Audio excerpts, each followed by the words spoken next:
Assalamualaikum warahmatullahi wabarakatuh.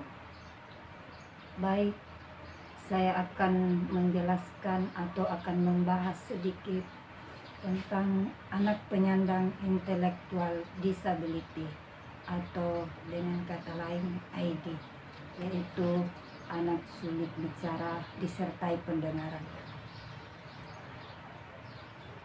Anak penyandang intelektual disability atau ID merupakan masalah fungsi yang dapat dialami anak dari golongan sosial ekonomi rendah maupun tinggi. Di sini anak yang penyandang disabilitas atau sulit bicara disertai pendengaran terdapat dua fungsi. Yang pertama, fungsi intelektual. Yang kedua, fungsi adaptif, di mana fungsi intelektualnya yang beragam dari yang ringan, sedang, dan sampai yang berat. Juga ditunjukkan tingkah laku agresif, hambatan berbahasa, gangguan membaca, menulis, dan menghitung.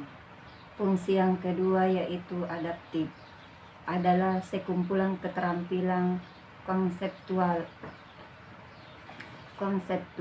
praktis, dan sosial yang dipelajari dan diterapkan dalam kehidupan sehari-hari. Ada beberapa contoh dari keterampilan konseptual, praktis, dan sosial. Yang pertama, keterampilan konseptual antara lain kemampuan bahasa, kecakapan menulis dan membaca, pengetahuan konsep, serta keterampilan mengarahkan diri. Contoh yang kedua adalah kecakapan praktis antara lain aktivitas merawat diri sendiri dalam sehari-hari, seperti makan, mandi, pakai baju, dan sejenisnya. Kemampuan merawat kesehatan diri dan kemampuan menjalankan rutinitas sehari-hari.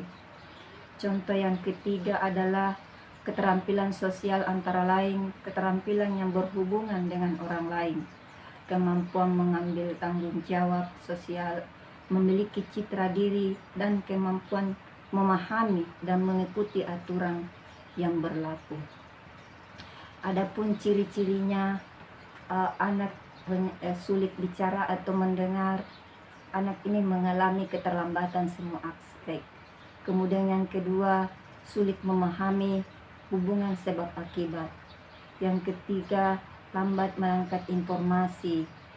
Yang keempat, kesulitan dalam berpikir, tidak mengerti dengan suara bunyi-bunyian, tidak mampu menangkap maksud orang bila tidak tatap muka, bila bicara sukar dimengerti, tidak mampu mengetahui arah bunyi, serta kemampuan bicara dan perbedaan angkatannya tidak berkembang. Penanganan yang harus dilakukan oleh orang tua adalah membawa anaknya ke dokter atau tenaga medis untuk diperiksa. Kemudian ditindaklanjuti pemeriksaan dokter atau tenaga medis dengan mengikuti petunjuk atau saran yang diberikan. Biasakan agar orang tua mengajak bicara pada anak dengan berhadapan muka, wajah, dan bibir orang tua. Penanganan yang harus dilakukan guru adalah mengutamakan konsep atau kemampuan dasar yang dibutuhkan, yaitu mengenalkan huruf, angka, warna dasar menjadi penting untuk mengembangkan kemampuan membaca, menulis, berhitung dalam bentuk yang sederhana. Kemudian penanganan yang harus dilakukan guru adalah merangsang tumbuh kembang anak dengan banyak bicara dengan hal-hal yang mereka sukai. Sumber referensinya ini saya ambil dari orang tua anak dan keluarga terdekat. Sekian dan terima kasih.